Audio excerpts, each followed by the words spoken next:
All right, so you're ready to ditch the 9 to 5 and become your own boss, huh?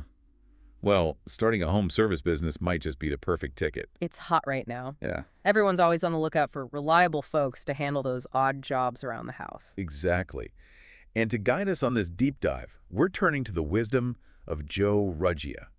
This guy is a total pro, having built and sold multiple businesses, even a 6-location franchise. He's sharing his playbook, laying out all the steps in this awesome video. You ready to take some notes? Oh, definitely grabbing my notepad for this one. Yeah.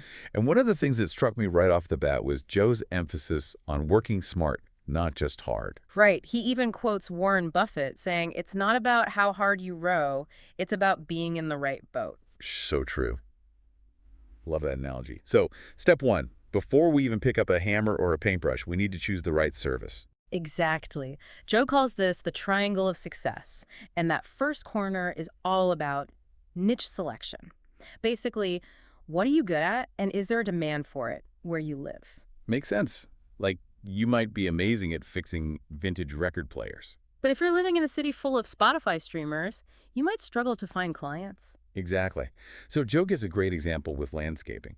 Imagine you're in a suburb, tons of houses with big lawns. You're in business. Yeah. But try launching that same service in a downtown area packed with apartment buildings. Not so much. Totally different ballgame. So finding that sweet spot where your skills and the market align, that's key. It is. Which brings us to the second corner of Joe's triangle competition analysis. And he doesn't just mean the obvious competitors. Oh, interesting. So if I'm starting a house cleaning business, it's not just about scoping out the other cleaning services in town. Right. You got to think about those indirect competitors too. Like, what about those all-in-one cleaning products at the supermarket? Or those robotic vacuums everyone's raving about? Ah, I see. It's about understanding the whole picture. Right. Exactly. What are they doing well? More importantly, what are they not doing well? Maybe their customer service is terrible, or their website looks like it's from the Stone Age. Those are your opportunities to shine. So smart. Learn from their mistakes. Right. Okay, last corner of the triangle, and this is the one we might be tempted to skip, but Joe says it's crucial financial planning. And I gotta hand it to him, he makes it so approachable. He breaks it down into these super clear questions. Like, first up, what are your startup costs gonna be? Right. What do you absolutely need to invest in to get your business up and running? Tools, equipment, maybe a website. Exactly. Yeah. And speaking of expenses, Mm. Joe says you gotta know your target income. How much do you actually need to earn to make this worthwhile? That's a good point. And then the big question, how many clients at what price point will get you there? Right. If you're mowing lawns for $50 a pop, how many lawns do you need to mow each week to hit that income goal? Simple math, but so many people skip this step. And then they wonder why they're working like crazy but barely scraping by. So we've nailed down our niche, we've sized up the competition, and we've crunched the numbers. Feeling good. Feeling motivated. But before we get too excited, we got to talk about the not so glamorous side of things, the legal stuff. All right, so we've got the legal foundation in place. We're all insured. Now for the fun stuff, branding. Yeah, this is where you get to inject your personality, show everyone what makes your business special. I love that. So it's way more than just slapping a logo on a van, right? Totally. Yeah. Joe says branding is all about crafting a memorable experience for your clients from start to finish. Hmm. But yeah, a catchy name is a good place to start. Think sparkling clean homes or lawns on point, something that reflects your services. I like that. Memorable and descriptive.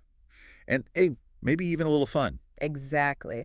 Joe even suggests checking out sites like Fiverr for logo design. Did you know that? Seriously, that's a great tip. Affordable too, especially when you're just starting out.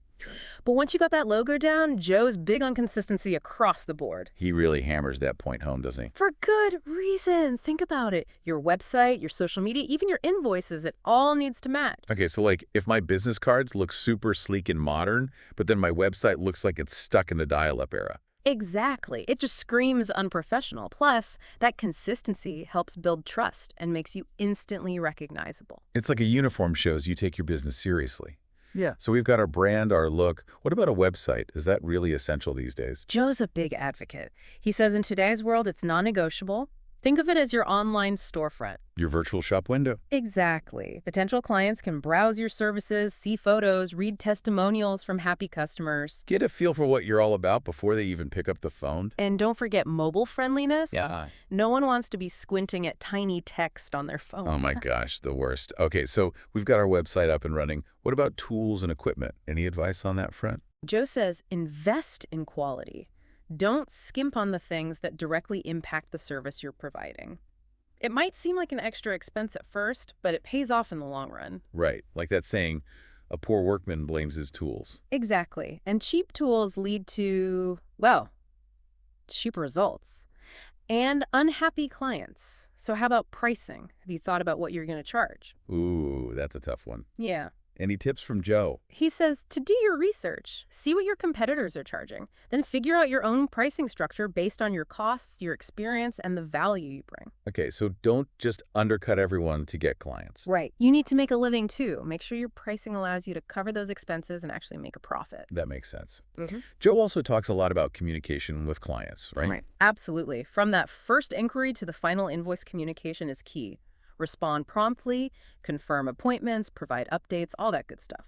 It's about building trust and showing them you're invested in their satisfaction. Exactly. And it's amazing how many businesses drop the ball on that. Oh, and speaking of dropping the ball, because Yeah. let's be real, everyone makes mistakes. How you handle those hiccups can make all the difference. So true. What does Joe suggest? He's all about taking ownership. Listen to the client's concerns, apologize sincerely, and then do whatever it takes to make it right. Turning a negative into a positive. I love it. Okay, so we've covered a ton of ground here, from choosing a killer name to dealing with those inevitable customer service moments. What are some of your biggest takeaways from Joe's advice? Honestly, I'm really struck by his focus on exceeding expectations. Like, it's not enough to just do a good job. You got to go above and beyond. Under-promise, over-deliver. Exactly. Maybe you finish a day early, throw in a little bonus service.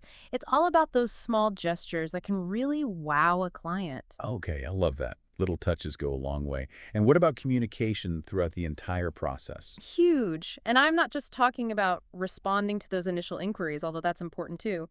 Keep your clients in the loop every step of the way. Like sending a quick text when you're on your way, giving them a heads up if you're running a few minutes behind. Exactly. It makes them feel valued and builds trust. Plus, it just makes you look super professional. Right. Okay, so we're communicating like pros. We're wowing our clients with our above and beyond service. Now, how do we actually get those clients in the door? How do we go from zero to hero in the customer department? Well, Joe's got a whole bag of tricks for that, a mix of classic hustle and some clever online strategies. He's a big believer in word-of-mouth marketing, especially when you're just starting out. Makes sense. Got to tap into that network. It's like that old saying, it's not what you know, it's who you know. Right. And while you're spreading the word to your inner circle, don't underestimate those old-school flyers. Joe says they can still be super effective, especially if you're targeting specific neighborhoods. I can see that. Working smarter, not harder. And what about those online platforms like Angie's List or Thumbtack? Are those worth looking into? Totally. Joe says they can be a game changer for connecting with potential clients who are actively looking for services like yours. So you're basically cutting out the middleman and going straight to the source. Exactly. But fair warning, competition can be fierce on those platforms, so make sure your profile really pops. Okay, spill the secrets. How do we stand out from the crowd? High-quality photos are a must. Showcase your best work. And don't skimp on that bio.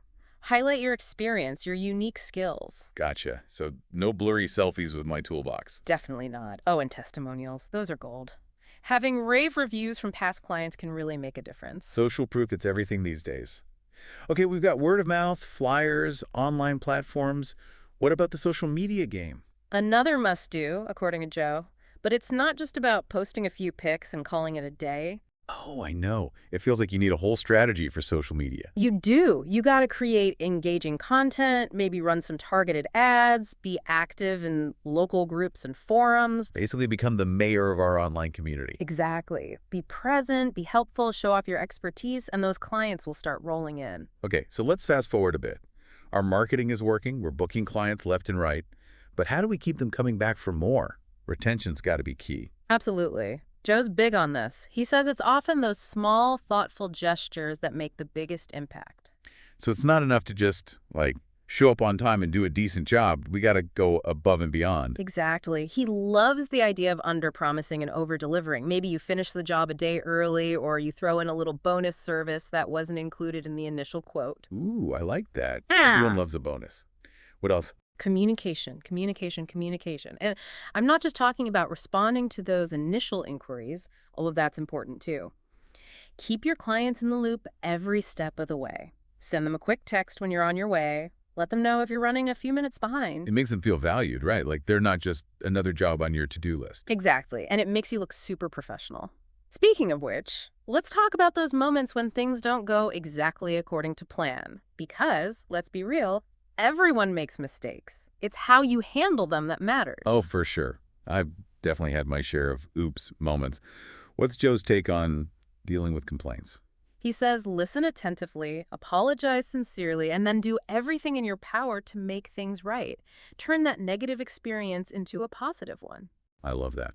Okay, so we've covered a ton of ground in this deep dive, from choosing the right service to finding clients, branding, exceeding expectations. I mean, we've basically covered it all, right? Pretty much, Joe really packed in the value in this video. He did. It's like a masterclass in launching a successful home service business. It is, and it's all super actionable advice. No fluff. Exactly. So listeners, if you're feeling inspired to take the leap, and I know I am, remember, start by identifying a need you can meet, do your research, and then take that first step. You got this. You do. And don't forget, we'll link to Joe's video in the show notes along with some of the other resources we mentioned. Awesome. Until next time, happy diving, everyone.